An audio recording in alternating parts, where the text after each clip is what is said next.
Le dernier né du vaste programme de numérisation du secteur, une manière plus concrète de mettre en lien direct et interactive les établissements universitaires et de recherche avec le secteur socio-économique. Pour en parler avec nous, professeur Mohamed Bouhicha, vous êtes professeur à la tête de la direction générale de la recherche scientifique et du développement technologique. Bonsoir. Bonsoir madame. Merci d'être avec nous. Merci pour l'invitation. Alors cette plateforme BART, on va en parler.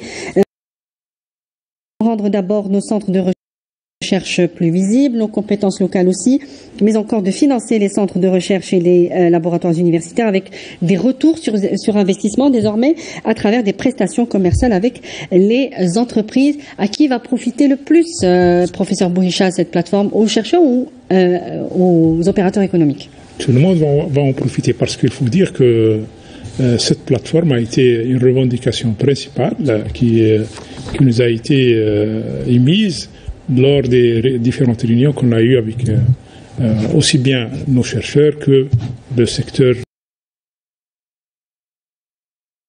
des assises en 2014. Et l'une des recommandations essentielles, c'est d'essayer d'avoir une interface entre tout ce qui est monde académique et tout ce qui est monde socio-économique.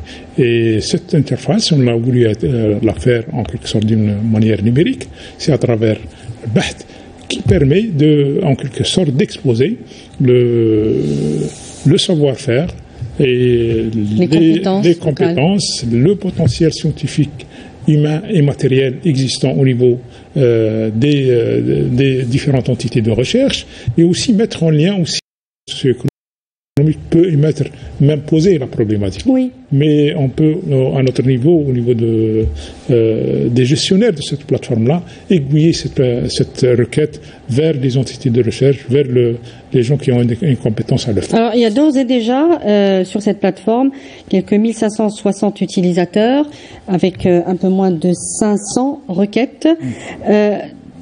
Comment comptez-vous promouvoir justement cette plateforme auprès des opérateurs économiques pour qu'ils viennent justement soit poser leurs problématiques comme vous le dites, soit chercher des équipements particuliers? Alors, il faut dire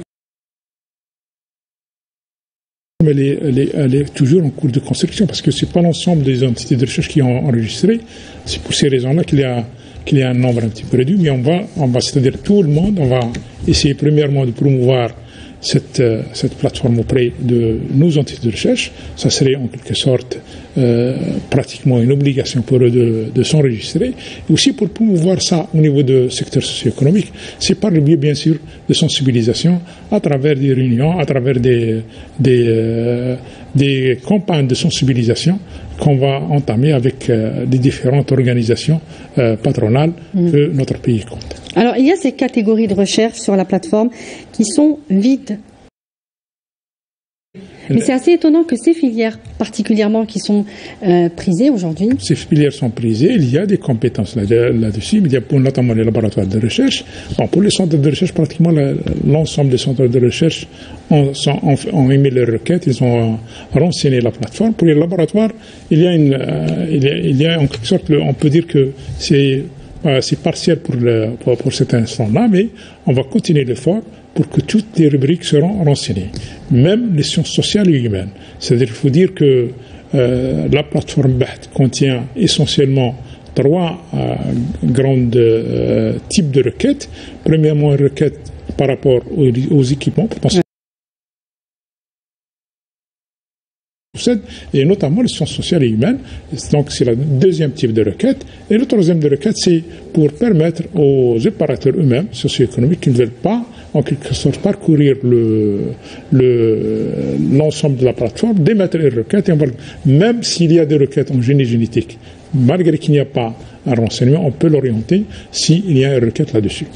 Alors, de manière générale, l'approche sur la conception des projets de recherche a changé au niveau de votre justement direction générale, puisqu'il est financé déjà par le partenaire social. Il y a ces objectifs notamment de retour sur investissement. Comment comptez-vous justement raccorder tout ça? Oui, il faut le dire que il y a une nouvelle approche qu'on est en train de... Ça fait un bout de moment qu'on a commencé à l'implémenter. Et parce qu'auparavant, on a vu que, par exemple, si on prend l'expérience des programmes nationaux de recherche, on est en 3e année de concrétisation de ces programmes nationaux de recherche. Pour le premier programme, pour le PNR 1 et PNR 2, on a laissé en quelque sorte les enseignants eux-mêmes de préparer les problématiques de recherche en essayant de faire en quelque sorte faire venir des opérateurs proposer des plus une force de proposer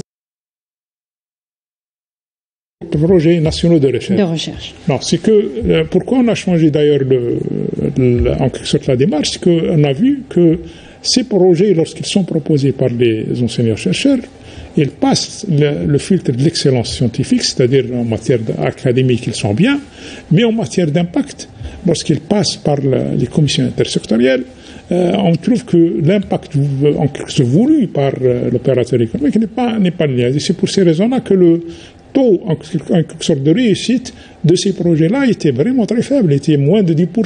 Quand vous parlez de taux de réussite, c'est son absorption par l'opérateur économique? C'est-à-dire c'est le nombre de projets soumis par rapport aux projets retenus. Ah. Bon, c'est-à-dire qu'il y a, essayons de dire qu'il y a les programmes nationaux de recherche ont pour vocation, c'est des projets de recherche appliqués qui devraient avoir un impact direct, c'est-à-dire un impact sur le quotidien de l'opérateur économique ou le quotidien du citoyen lui-même. Oui. Donc, c'est pour ces raisons-là, lorsque ces projets ont été soumissionnés, on a trouvé qu'il manquait, en quelque sorte, l'impact voulu, et c'est pour corriger en quelque sorte cette démarche que la nouvelle démarche préconisée par M. le ministre, que les problématiques qui constituent le projet lui-même doivent être formulées par les opérateurs économiques. C'est pour ces raisons-là, à travers les commissions... C'est un gain de temps. C'est un gain de temps. Et aussi un petit peu pour ne pas frustrer nos chercheurs, parce que... L'impliquer finalement. 10% de taux de réussite, c'est pas égalé au mouvement. Même si vous prenez les projets internationaux qui sont vraiment très durs pour avoir un projet accepté, c'est 17% de taux de réussite. Nous, c'est 10%. C'est pratiquement inégalé en quelque sorte. C'est pour un petit peu résoudre cette problématique qu'on a.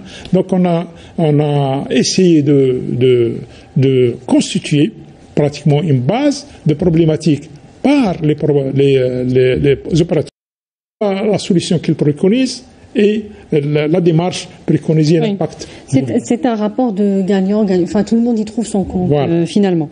Alors, il y a ces chiffres qu'avance la direction générale que vous dirigez. Ce sont donc ces projets PNR, les projets nationaux de recherche, et il y en a 203. Qui sont en cours d'exécution. Pardon, qui sont en cours d'exécution, tout à fait.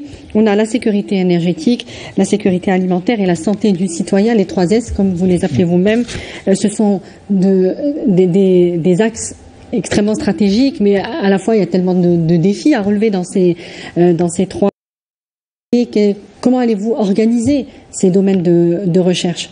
Bon, premièrement, ces 3 S, les 3 sécurités, comme vous venez de le dire, c'est le programme du gouvernement, parce qu'on est en train d'exécuter le programme du gouvernement qui repose en matière de recherche scientifique sur ces 3 programmes nationaux de recherche. Donc aujourd'hui, il faut appuyer cette notion que le gouvernement s'appuie sur la recherche scientifique. Ça pousse sur la recherche scientifique pour concrétiser trouver des solutions innovantes. Ces projets, c'est quand même pour trouver des solutions innovantes à des défis que notre société est en train de rencontrer. Oui. Parce qu'il faut en quelque sorte rendre, comme Monsieur le Président de la République l'a pris comme engagement, rendre l'université comme étant la locomotive c'est-à-dire de permettre aux chercheurs, aux étudiants d'innover, de créer leur propre entreprise et de répondre aux différents défis que notre société est en train de rencontrer. Donc même les financements, j'ouvre une parenthèse, même les financements devraient être plus conséquents aujourd'hui pour la recherche scientifique, puisque le gouvernement lui-même s'appuie sur ce département de l'enseignement supérieur.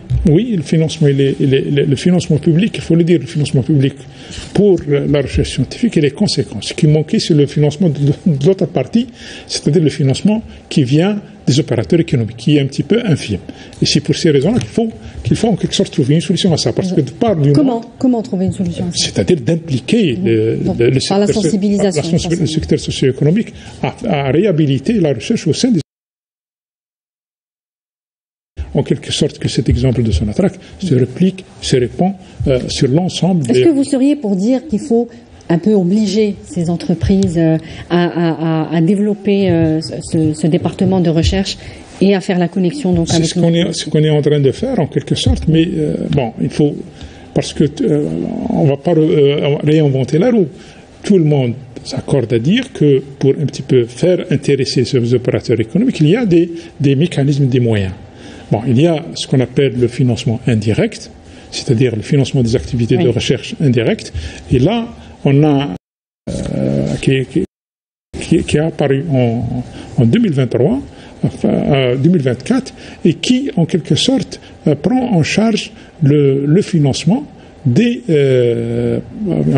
prend en charge partiellement le financement des activités de recherche, les activités de recherche sont engagées par les opérateurs économiques lorsque toutes les dépenses qui sont engagées par les opérateurs économiques peuvent être remboursées partiellement par l'État algérien. Donc c'est un financement indirect. Oui. Et aussi, il y a aussi l'autre mécanisme, c'est le financement direct, c'est-à-dire de promouvoir la relation recherche-entreprise. C'est-à-dire, on va dire, par exemple, si une entreprise, en quelque sorte, s'engage à faire un projet de recherche, et si elle le fait avec un opérateur public de recherche, l'État, en quelque sorte, participe au financement de ce projet de recherche. C'est à travers principalement ces deux mécanismes de financement qu'on pourrait attirer les opérateurs économiques. Mais il faut dire aussi que les opérateurs économiques doivent aussi réhabiliter la fonction recherche en leur sein. C'est-à-dire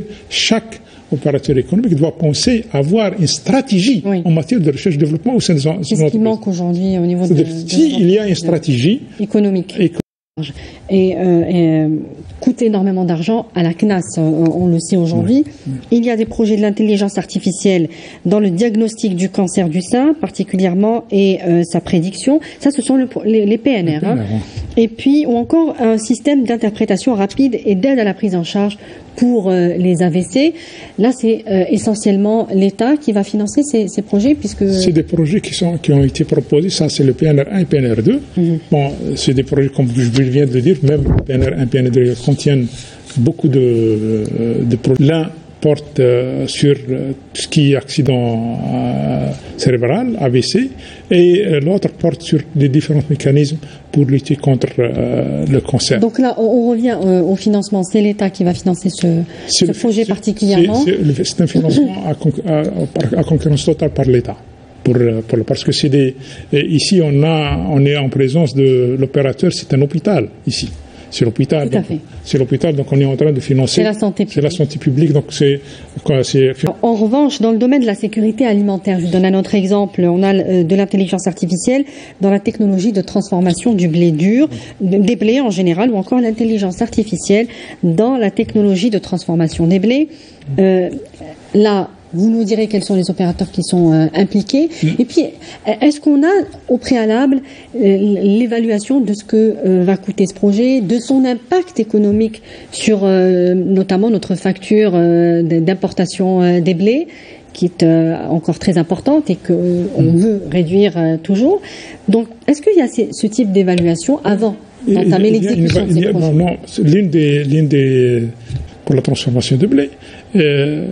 Et comme vous voyez, il y a l'introduction de nouvelles technologies telles que l'intelligence artificielle et notamment pour les systèmes intelligents en matière d'irrigation, en matière de traitement des semences, etc. Même le développement des nouvelles variétés de semences qui résistent le stress hydrique, qui s'adaptent à notre climat, sont dans pilotes comme des fermes polylumineuses. Parce que il y a des chercheurs qui ont développé des espèces, des variétés d'espèces de légumes qui s'adaptent au stress hydrique, qui s'adaptent même à la culture. C'est-à-dire, par exemple, si vous prenez les lentilles, il y a le CRBT qui a développé un type de lentille qui est facile en quelque sorte à cultiver. Parce que l'antigel, généralement, il est assez bas. Donc, on a développé une technique de telle manière qu'il soit un petit haut et qui résiste aux différentes stress hydriques. Donc, on peut relever aujourd'hui des défis qui nous paraissaient impossibles. Aux jeunes étudiants, je pense qu'on peut relever pas mal de défis, notamment en matière de sécurité alimentaire, sécurité énergétique et santé des citoyens. Alors, je voudrais qu'on revienne rapidement, pour terminer, sur ce dont disposent aujourd'hui nos universités. 1800 laboratoires de recherche, 30 centres de recherche, 80. Ce sont juste quelques chiffres, comme pour donner un ordre de grandeur. 96 incubateurs. Il y a aussi plus d'une centaine de milliers de publications, des centaines de revues nationales, plusieurs catégories, et 1400 brevets d'invention. Qu'est-ce que cela nous dit sur la dynamique de recherche scientifique aujourd'hui? Est-ce qu'on n'est pas un petit peu... Aujourd'hui, il y a tous ces chiffres qui apparaissent d'un coup et qui nous disent que il y a une dynamique assez importante. Il y a une dynamique assez importante qui a été enclenchée depuis pratiquement ça fait 2 ans, 3 ans, mais depuis une année ou 2 ans, depuis la venue de M. le ministre, il y a l'aspect, en quelque sorte, de la valorisation économique de l'acte de recherche, il est mis en avant. C'est-à-dire, tous les projets de recherche doivent avoir un impact.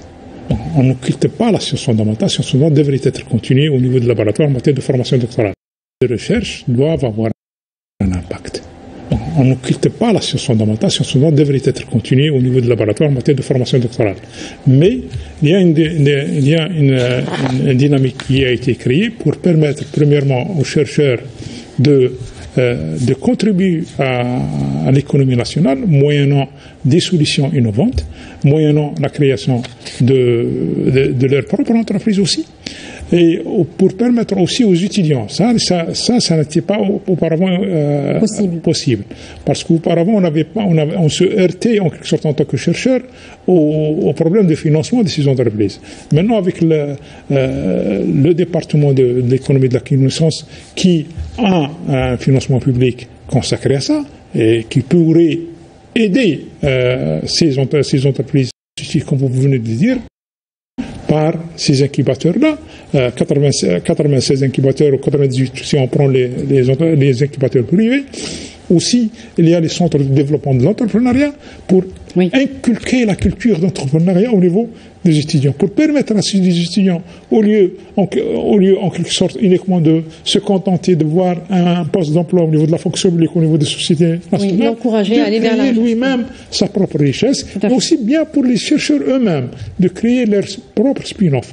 Ça, c'est pour cette dynamique. C'est pour ces raisons-là que vous voyez que en matière de brevets, je pourrais vous dire que depuis l'indépendance jusqu'en 2021, on ne cumulait même pas 900 brevets. Oui, justement. Mais le bond est assez spectaculaire. Parce qu'on a mis un accent sur ça pour ces raisons-là, parce que c'est l'arrêté de 60. Je vous posais la question sur la qualité, justement. Est-ce que nous ne sommes pas aujourd'hui dans une course effrénée sur les chiffres?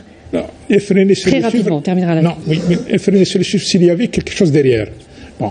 Les courses s'effrénaient derrière le brevet parce qu'il y avait une politique. Par exemple, si on prend les autres pays, il y avait une politique incitative au dépôt de brevets. Et oui. Maintenant, nous, ce qu'on est en train de dire, il n'y a pas une incitation financière pour les gens qui ont déposé le brevet, il n'y a aucune incitation. C'est uniquement pour permettre cette culture de propriété intellectuelle. Oui.